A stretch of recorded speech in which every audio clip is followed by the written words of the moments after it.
Bienvenue au Venezuela, le genre de pays dont vous rêvez. Au Venezuela, chaque jour est le jour parfait.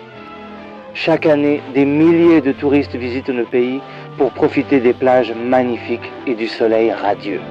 La véritable richesse du Venezuela se trouve sous terre. Le pays possède les plus grandes réserves de pétrole au monde. Une telle richesse a entraîné une croissance économique remarquable au cours des dernières années. Avec de telles bénédictions de Dieu, l'avenir du Venezuela ne peut être que richesse et prospérité.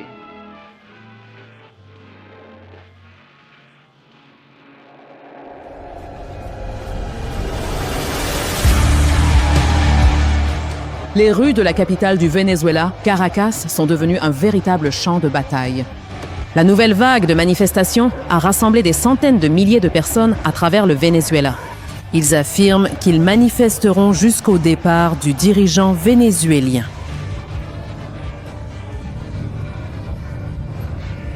Seigneur, tu es présent dans ce peuple, Seigneur, nous t'avons, Seigneur. Nous sommes ici sur la terre de ta présence. Nous sommes ici, Seigneur, sur la terre de ta présence. En 2002, il y a à peine 20 ans, le Venezuela était le pays le plus riche d'Amérique du Sud, béni avec plus de réserves de pétrole que n'importe quelle autre nation. L'avenir semblait prometteur. Aujourd'hui, ce pays, autrefois prometteur, est devenu l'un des plus pauvres d'Amérique latine, marqué par la faim et le désespoir. En 2017, le Vénézuélien moyen a perdu 11 kg, faute de nourriture. La situation est tellement sombre que 6 millions de personnes ont fui, beaucoup marchant pendant des jours pour atteindre les pays voisins. En plus de la ruine économique, le Venezuela a également perdu sa démocratie, passant d'une nation avec des élections respectables à un État policier totalitaire. Alors comment cela a-t-il pu arriver ? Comment le Venezuela est-il passé d'exemple à principale source de réfugiés en Amérique latine ? Comment un pays habitué au transfert de pouvoir fréquent est-il devenu incapable de se débarrasser de son dictateur malgré de nombreux essais ? En bref, comment le Venezuela est-il devenu le plus grand désastre de l'histoire récente de l'Amérique latine ?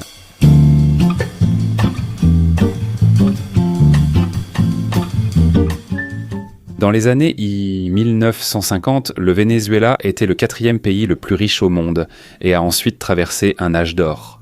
Il semblait y avoir une stabilité politique et une croissance économique rapide. Cependant, sous la surface, les choses n'étaient pas si roses. Les vastes réserves de pétrole au Venezuela ont entraîné une dépendance à cette exportation. La fortune du pays allait fluctuer avec le prix du pétrole. En 1973, la guerre au Moyen-Orient a quadruplé le prix du pétrole en un an. Pour le Venezuela, ce fut une aubaine. Le gouvernement a nationalisé le pétrole et ses revenus ont explosé. Bien que les revenus gouvernementaux augmentaient, les dépenses croissaient davantage. Le gouvernement a dépensé et gaspillé tellement d'argent qu'à la fin des années 1970, il était profondément endetté. En 1979, le nouveau président a plaisanté en affirmant qu'il héritait d'un Venezuela hypothéqué.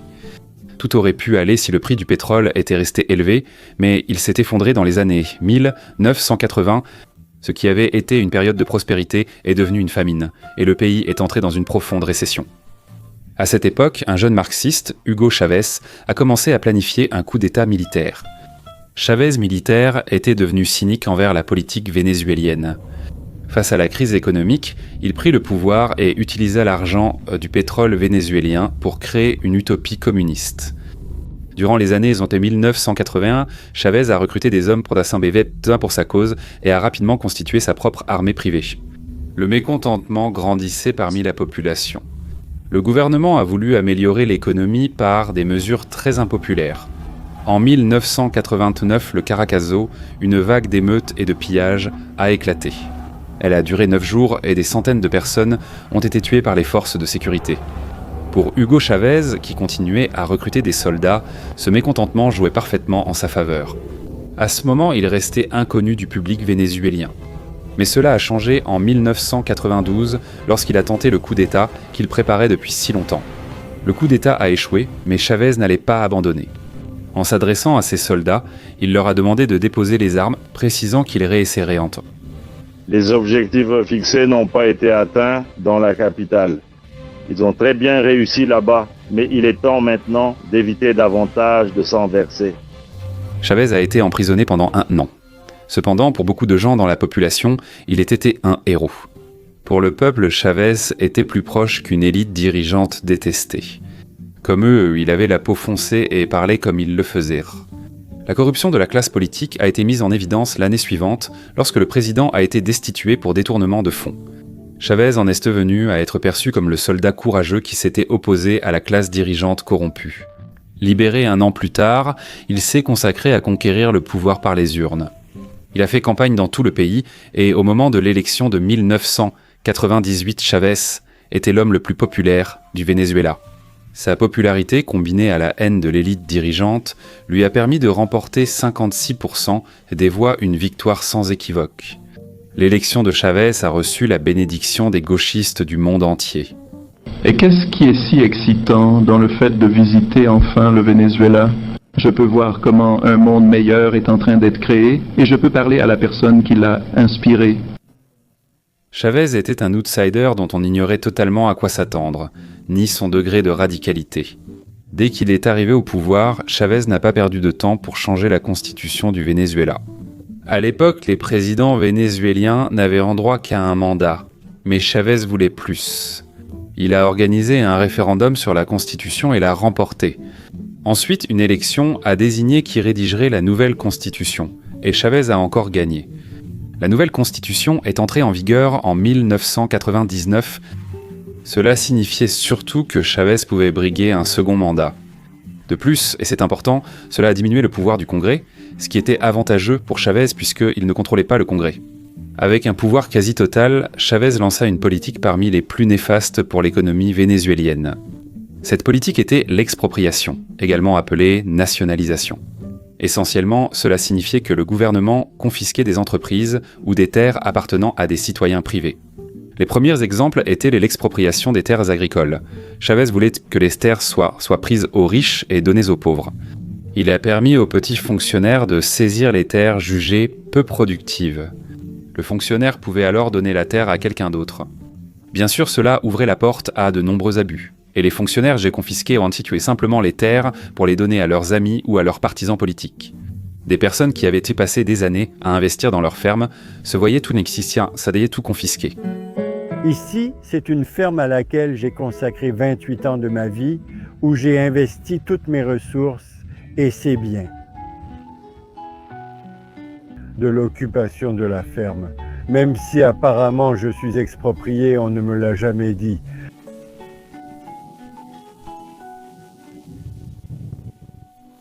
Souvent, les expropriations étaient essentiellement des pillages sanctionnés par le gouvernement. Ils ont commencé à ce moment-là à prendre possession des tracteurs. Ils ont commencé à piller pratiquement toute la ferme. À ce moment-là, les mêmes ouvriers m'appellent. Regarde, ils prennent le tracteur, ils entrent dans la pompe. L'opposition s'opposait à ces mesures et voulait évincer Chavez. De nombreux groupes puissants lui étaient opposés. Entreprises, syndicats, églises, médias, même une partie de l'armée. Les années suivantes, ils tentèrent 3 fois de renverser Chavez. La première fut une tentative de coup d'État le 12 avril 2002. À 3h du matin, Chavez a été arrêté par l'armée et emmené sur une île voisine.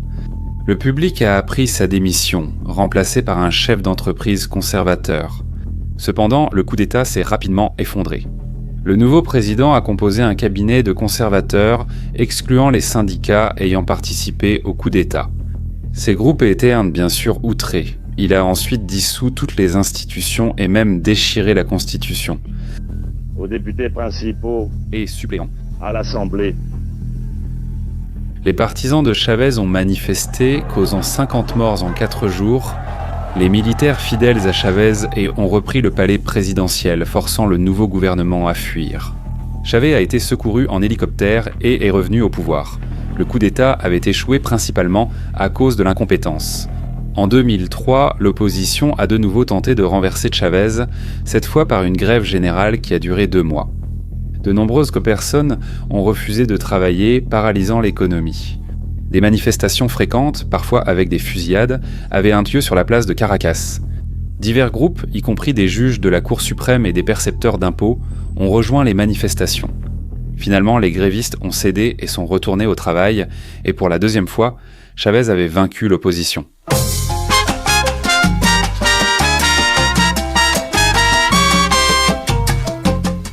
Comme l'industrie pétrolière était si importante au Venezuela, Chavez voulait prendre le contrôle de la compagnie pétrolière d'État, Petróleos de Venezuela, société anonyme.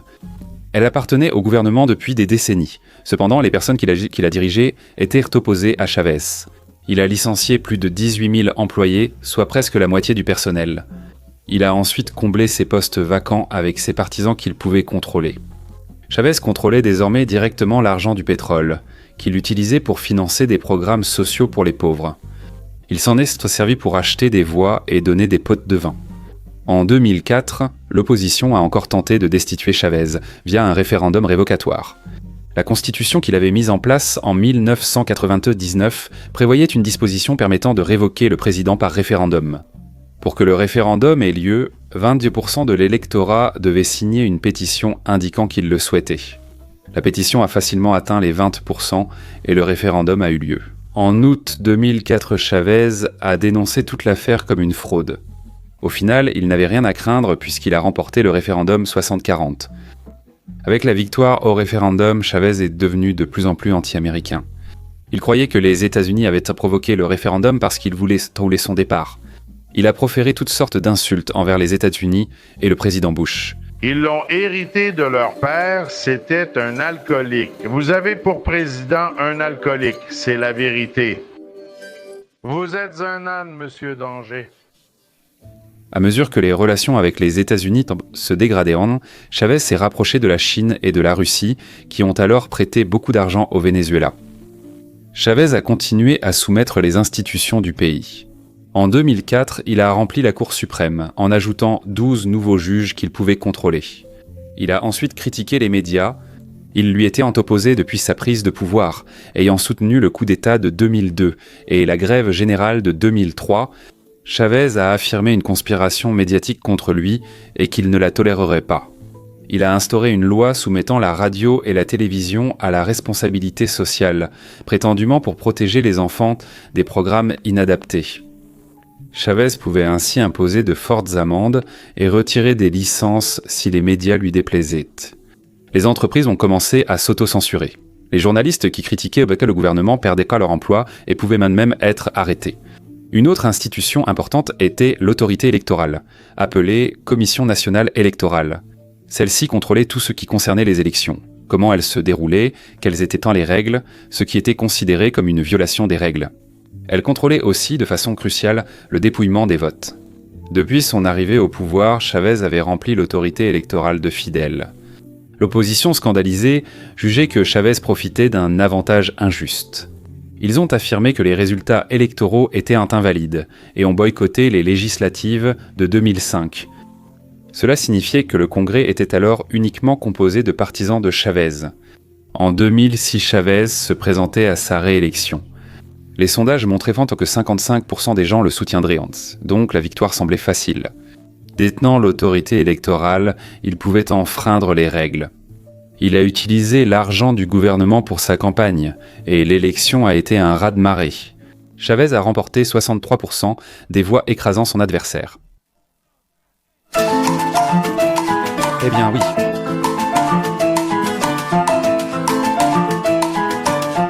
Fort d'un nouveau mandat du peuple vénézuélien, Chavez est devenu plus à gauche.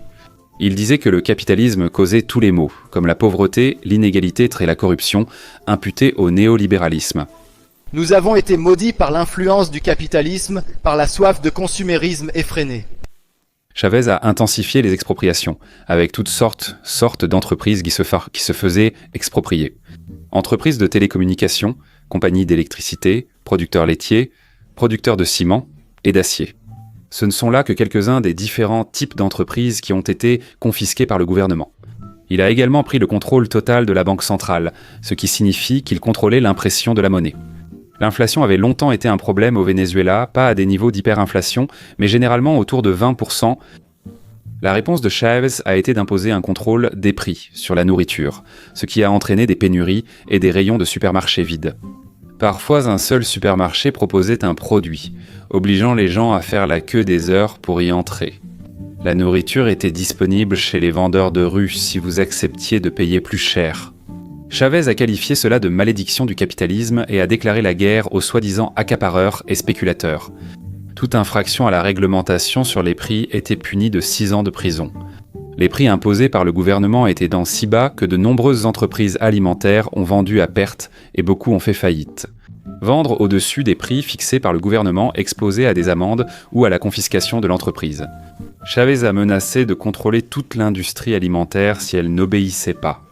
Je dois venir ici, prendre la terre et la donner aux producteurs qui veulent vraiment travailler.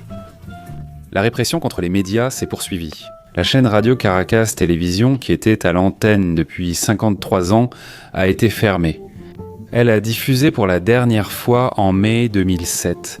Les États-Unis et l'Union européenne l'ont condamnée. Le président du Costa Rica a qualifié cela de coup mortel à la démocratie. Il ne restait alors qu'une chaîne de télévision opposée à Chavez.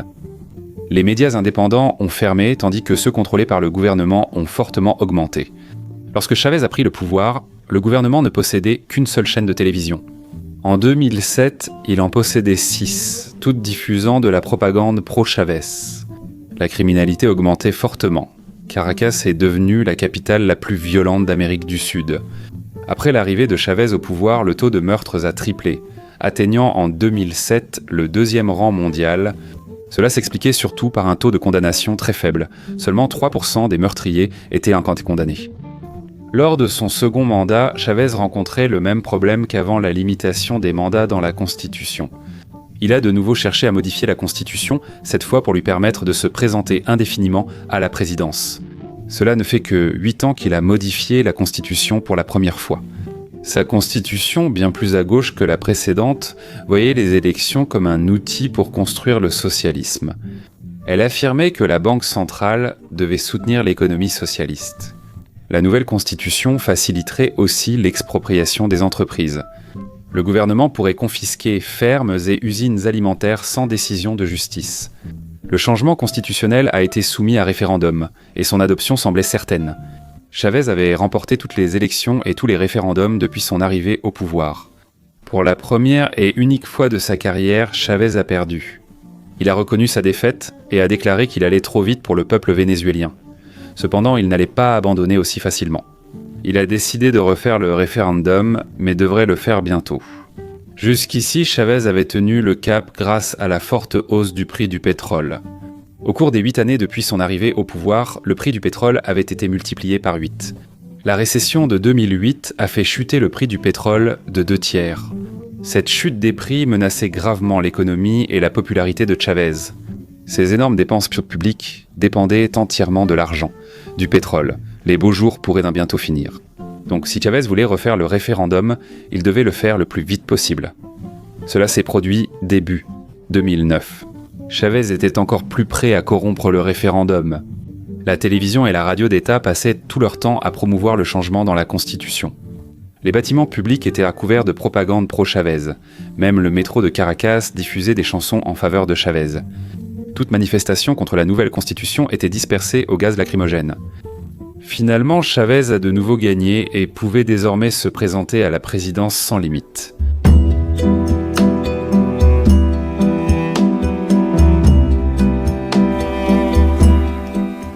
Peu à peu, Chavez est devenu de plus en plus répressif.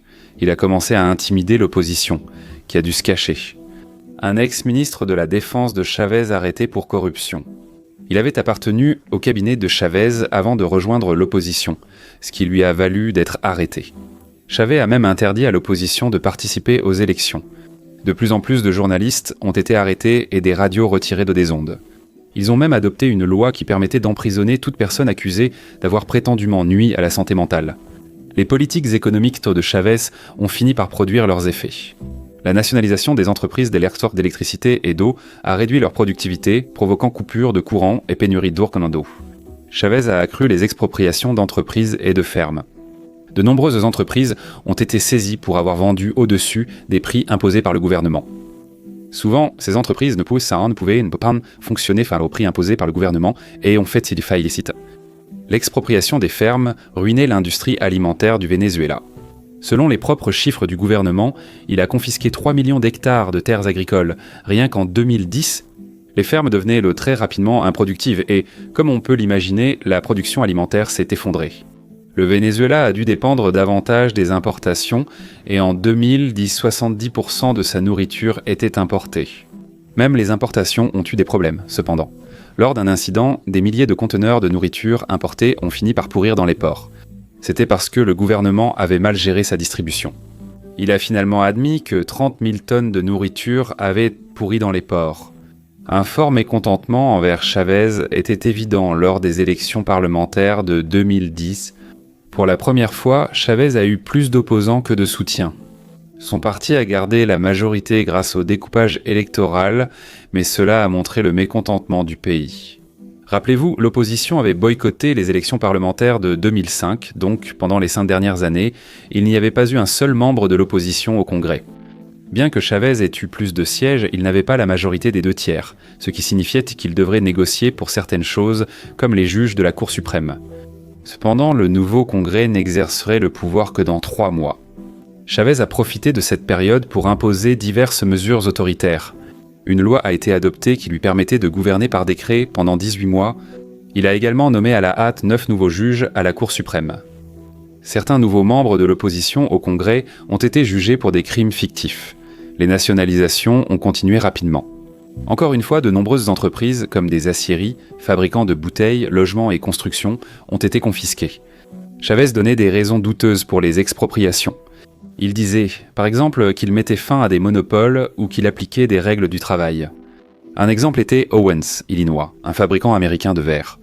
Chavez disait que l'entreprise exploitait ses ouvriers et détruisait les forêts, alors il l'a expropriée. L'expropriation de l'entreprise, celle du verre, est prête. Comment s'appelle-t-elle? Owens, Illinois.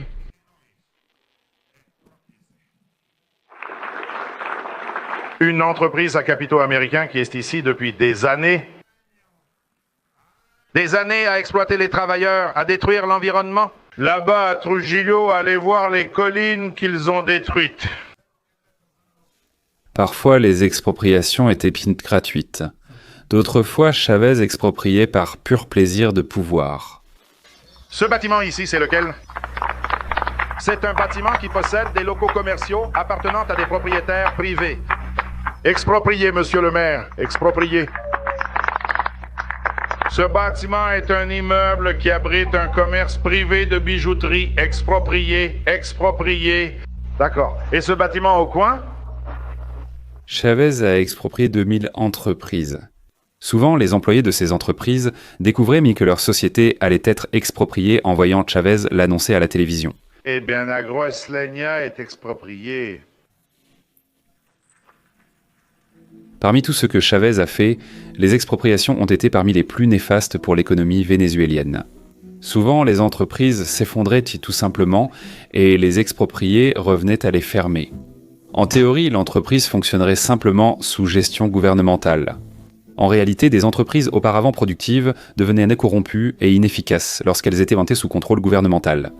Par exemple, une entreprise sidérurgique nommée Cedar. Avant la nationalisation, elle produisait 4 millions de tonnes d'acier par an. Juste après la nationalisation, elle produisait 2 millions de tonnes en... C'était l'un des meilleurs résultats. Beaucoup d'entreprises cessaient tout simplement de fonctionner. Les terres agricoles expropriées devenaient improductives sous gestion gouvernementale. Souvent, elles étaient simplement abandonnées après confiscation. Le contrôle des prix a aussi été très préjudiciable. Les entreprises subissaient des pertes car elles facturaient moins que leurs coûts de production. Quand elles ne supportaient plus ces pertes, elles faisaient des faillites. L'expropriation et le contrôle des prix ont détruit des milliers de productions et d'entreprises productives. La disparition de ces entreprises réduisait la production globale, appauvrissant la population. Ceci, plus que toute autre chose, est la source de la ruine économique du Venezuela.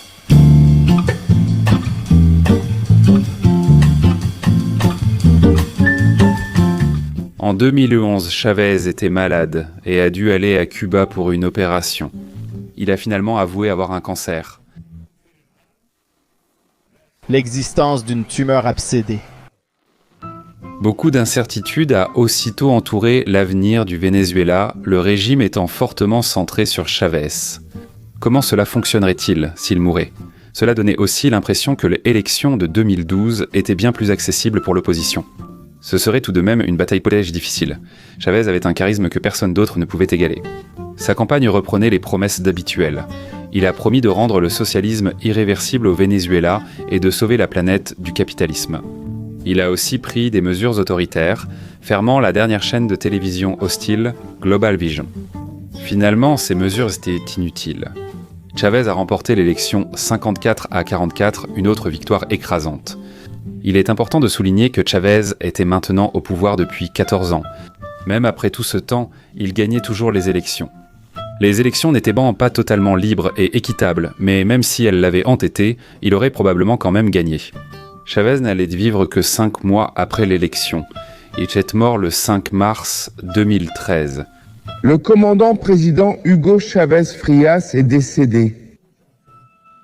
Beaucoup de personnes ont assisté à ses funérailles nationales. Pour beaucoup, il était un héros ayant affronté la classe dirigeante corrompue et souciée des pauvres. Pour la première fois, Chavez avait dépensé beaucoup d'argent pour les pauvres, mais pas autant qu'il aurait pu le faire. Il avait eu une chance incroyable avec le prix du pétrole qui avait triplé depuis son arrivée à la présidence. En 14 ans de pouvoir, le Venezuela avait gagné près de 1000 milliards de dollars de revenus pétroliers. Cela représente 30 000 $ pour chaque homme, femme et enfant au Venezuela, soit assez pour donner à chaque personne plus de 2 000 $ par an. Le Venezuela avait obtenu près de 3 fois plus de revenus pétroliers qu'au cours des 14 années avant l'arrivée de Chavez. Il avait surtout gaspillé l'argent, seule une petite part était allée aux pauvres. Une énorme partie de cet argent a tout simplement été volée. Ainsi, des personnes comme Maria Chavez, fille de Hugo Chavez, valent aujourd'hui au moins 4 milliards de dollars, voire plus. Cela vient de la fille de l'homme qui disait qu'être riche était mal et inhumain. Nous ne voulons pas être riches. Être riche est mauvais, c'est inhumain, je le dis ainsi, et condamnez les riches chaque fois que vous en avez envie.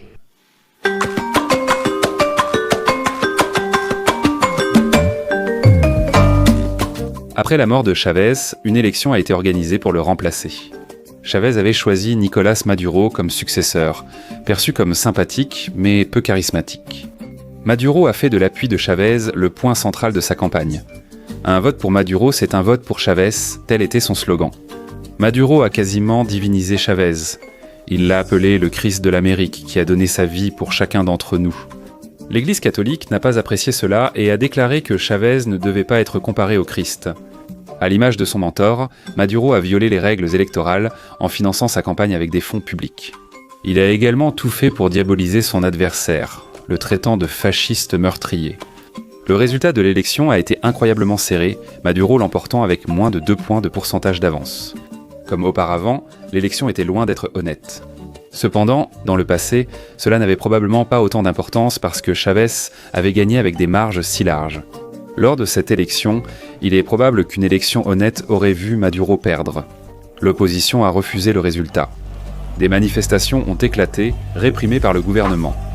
Beaucoup de violences ont été commises, notamment par des gangs pro-gouvernementaux appelés colectivos.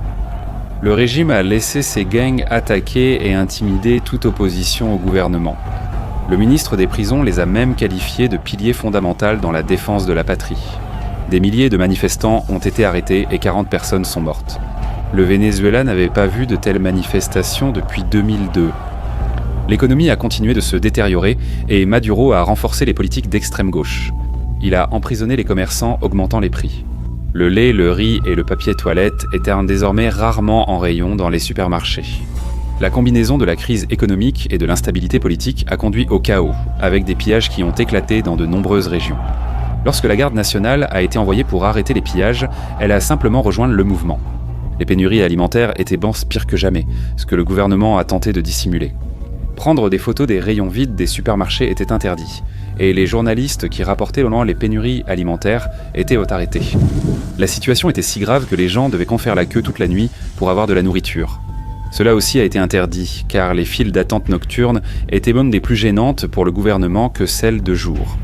Sous Hugo Chavez, le Venezuela était autoritaire grâce à ses victoires électorales, sans devenir totalement totalitaire. Sous Nicolás Maduro, le Venezuela est devenu totalitaire. Il a signé un décret permettant aux forces armées d'utiliser leurs armes contre les manifestants. Un réseau d'espionnage a été instauré dans l'armée pour détecter tout signe de coup d'État. Un ancien maire de Caracas a été arrêté alors qu'il était encore en pyjama. Est-ce que j'en parle ?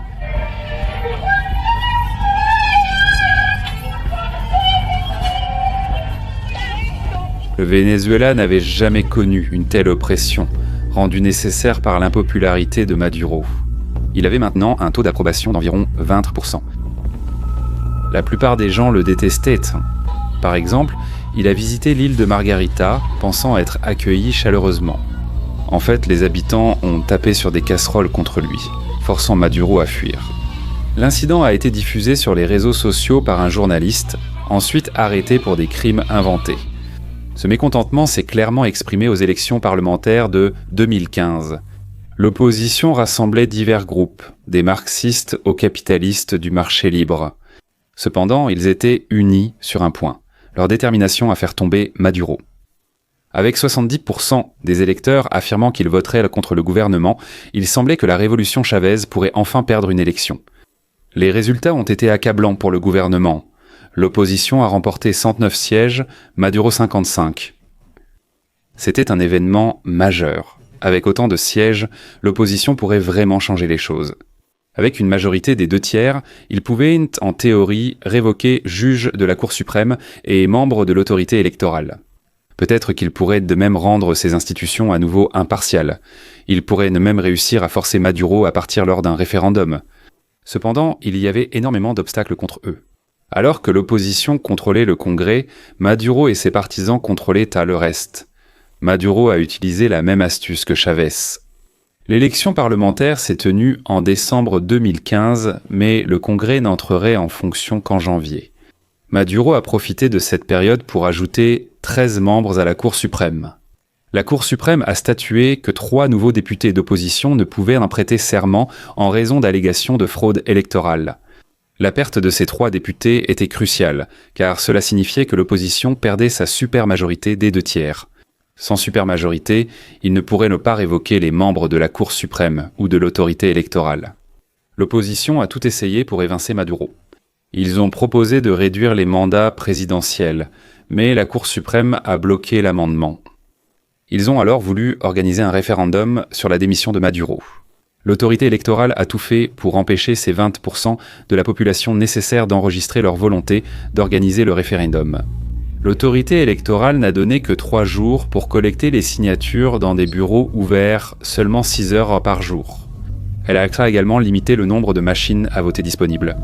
Pour atteindre ce chiffre de 20%, les électeurs n'auraient que 90 secondes pour voter, compte tenu des contraintes de temps. Malgré cela, le chiffre a été atteint, donc il semblait que le référendum aurait lieu.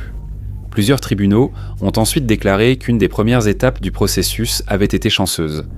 C'était bien sûr absurde, mais cela a servi son objectif. Le référendum n'allait pas avoir lieu.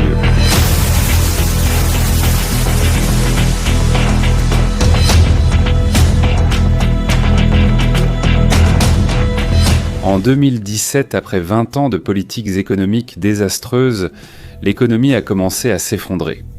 La production a chuté de moitié et l'inflation a atteint 1 million %. L'argent était tellement sans valeur que les gens l'utilisaient que pour fabriquer des objets insolites, comme des sacs ou des ornements, qu'ils revendèrent ensuite. Même les prix élevés du pétrole n'aidaient en plus, car presque tout l'argent était volé. Les employés de la compagnie pétrolière d'État ont même commencé à voler des machines. Pour les Vénézuéliens, la vie était un enfer. 90% des gens manquaient de nourriture, 20% des enfants étaient un peu malnutris. Les gens plaisantaient en disant qu'ils suivaient le régime Maduro. Des produits de base comme le pain ou le papier toilette étaient souvent absents, laissant les gens désespérés. Quand des produits essentiels arrivaient au supermarché, il y avait une ruée pour en profiter avant l'épuisement des stocks. Les gens se battaient parfois pour des articles de base. Le Venezuela subissait aussi de fréquentes coupures de courant.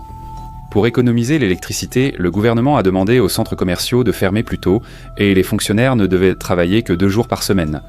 Parfois, certaines régions du pays restaient sans électricité pendant des jours. Il y avait une situation similaire avec l'approvisionnement en eau. En 2018, Caracas, la capitale, n'a pas eu d'eau courante pendant tout un mois. Avec la chute de l'économie, la migration hors du Venezuela a fortement augmenté. Pour ceux qui voulaient prêt à partir, obtenir un passeport était presque impossible parce que le gouvernement n'avait plus de plastique pour les nouveaux passeports. À leur arrivée, les réfugiés recevaient en tombe souvent une aide importante des pays d'accueil. Parfois, cependant, il y avait des affrontements avec les habitants et les affaires des réfugiés étaient incendiées. En 2017, la seule difficulté de Maduro restait le Congrès, toujours contrôlé par l'opposition. Pour le soumettre, Maduro a utilisé le même stratagème que Chavez lorsqu'il est arrivé au pouvoir. Il a créé une assemblée constituante pour réécrire la Constitution. L'assemblée se verrait ensuite conférer le pouvoir suprême. Au Venezuela, Nicolás Maduro cherche à imposer une assemblée constituante qui éliminerait le Parlement et les élections libres. En d'autres termes, il cherche à avoir une sorte de pouvoir absolu sans contrepoids. L'Assemblée constituante a été élue en juillet 2017, lors de la fraude électorale la plus flagrante que le Venezuela ait connue. C'était la première fois que pratiquement tous les votes étaient en falsifié, une élection véritablement artificielle. L'ensemble de l'Amérique latine n'avait pas vu une élection aussi mauvaise depuis des décennies. Comme on pouvait s'y attendre, le gouvernement a remporté tous les sièges et les autres pays ont refusé de reconnaître l'Assemblée.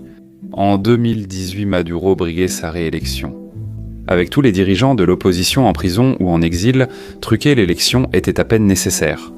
Maduro a programmé l'élection 8 mois avant la fin de son mandat. Même si quelque chose tournait mal, il aurait largement le temps de régler le problème. L'élection truquée a eu lieu, Maduro a repris ses fonctions en 2019. La plupart des nations ont déclaré l'élection et Maduro illégitime. C'est à ce moment-là que nous voyons l'ascension de Juan Guaidó. Guaidó dirigeait le Congrès qui reste sous contrôle de l'opposition. Il a soutenu qu'il devait être reconnu comme le président du Venezuela. La Constitution disait que s'il n'y avait pas de président, le chef du Congrès deviendrait président par défaut. Guaidó a affirmé que Maduro étant illégitime, il n'y avait pas de président et qu'il devait donc être reconnu comme tel. Guaidó s'est proclamé président par intérim le 23 janvier devant des dizaines de milliers de personnes. Les États-Unis, l'Europe et la plupart de l'Amérique latine l'ont reconnu président légitime du Venezuela.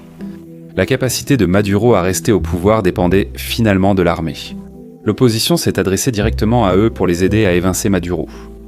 Cependant, dès le début, Chavez s'était assuré que l'armée profite largement de la révolution socialiste. Maduro avait poursuivi cette politique, plaçant de nombreux hauts officiers à des postes clés du gouvernement. Il a confié à l'armée la responsabilité de la distribution alimentaire. C'était censé aider à résoudre la crise alimentaire, mais en réalité, c'était un moyen d'obtenir le soutien de l'armée. Le système de distribution, facilement détournable, permettait à l'armée de gagner de l'argent via les pots de vin. Autoriser l'armée à profiter de la corruption l'impliquait dans la dictature de Maduro. Finalement, l'armée s'est vue confier l'industrie pétrolière à piller. Les militaires étaient également maintenus sous contrôle par l'intimidation. Tout critique du gouvernement était arrêté et emprisonné. Maduro avait même un réseau d'espions cubains pour débusquer toute dissidence. La torture des prisonniers était courante. On me frappait avec des bâtons, une batte, des poings américains, des chaînes. Mon mari est couvert d'échymose. C'est une position dans laquelle ils le mettent comme ça. Et il a perdu la sensibilité dans les mains. Il ne peut pas bouger les mains comme on le fait normalement. Comme d'autres dictateurs avant lui, Maduro utilisait la peur pour rester au pouvoir. Pourtant, malgré ces mesures, l'armée restait agitée. Alors que les personnes au sommet s'en sortaient très bien, les officiers de bas rang étaient touchés par la crise économique. Comme les autres Vénézuéliens, les soldats s'en tentaient régulièrement de déclencher des rébellions. Nous nous déclarons en légitime rébellion, unis aujourd'hui plus que jamais avec le vaillant peuple du Venezuela pour rejeter la tyrannie meurtrière de Nicolás Maduro. Une tentative d'assassinat contre Maduro a eu lieu en août 2018. 2 drones chargés d'explosifs ont été dirigés vers lui. Tous les conscrits de la garde nationale se sont immédiatement enfuis, ce qui a été vu à la télévision. La tentative d'assassinat a probablement été menée par des membres de la garde nationale. Alors que l'armée reste contrôlée par Maduro, Guaidó a tenté, avec les États-Unis, de la faire défectionner. Ils ont conçu un plan pour embarrasser Maduro et convaincre l'armée de changer de camp. C'était en grande partie un coup de publicité. Les États-Unis enverraient une grande quantité d'aide humanitaire à Cúcuta, en Colombie. De là, Guaidó superviserait le transfert de l'aide vers le Venezuela. L'idée était que les Vénézuéliens étaient tellement désespérés pour la nourriture et les médicaments que si Maduro refusait l'aide, il paraîtrait encore pire qu'il ne l'était déjà. On espérait que cela toucherait la conscience des militaires vénézuéliens. Ils ne pouvaient tout de même pas soutenir un régime qui empêchait la nourriture d'atteindre ses citoyens affamés, n'est-ce pas ? On pensait que cela les ferait défectionner. On sentait que c'était maintenant ou jamais. Une grande partie du monde démocratique tentait de renverser Maduro. Les entrepôts de Cúcuta regorgeaient nos décourageaient de biscuits, papier aux toilettes, médicaments, prêts à être envoyés au Venezuela. Le plan était de faire entrer l'aide au Venezuela par une armée de volontaires. Plus de 25 000 volontaires ont aidé. Il est vite devenu évident que Maduro allait empêcher l'aide d'entrer au Venezuela. Il a nié qu'il y avait une crise humanitaire dans le pays et a déclaré que l'aide était le début d'une invasion américaine. Il a placé des conteneurs et une citerne sur certains ponts pour empêcher l'entrée des fournitures. Pourtant, le plan a continué. Le grand jour devait être le 23 février 2018. Les présidents de Colombie, du Chili et du Paraguay étaient à Cúcuta pour suivre les événements. Des camions d'aide humanitaire ont été repoussés à la frontière vénézuélienne avec des gaz lacrymogènes. Peu d'aide a pu passer. Tous les regards étaient beaux sur l'armée. Allait-il déserter ? Le haut commandement ne montrait aucun signe de faiblesse. Ayant profité de la gestion du pétrole et des mines, ils étaient investis dans la dictature de Maduro. Guaido a appelé les officiers subalternes dont la vie était aussi difficile que celle des autres, et 60 membres des forces armées vénézuéliennes ont fait défection. Leurs familles ont ensuite été torturées ou violées. Au final, tout cela n'a servi à rien et Maduro a déclaré la victoire. Il a fêté en dansant la salsa avec sa femme à Caracas.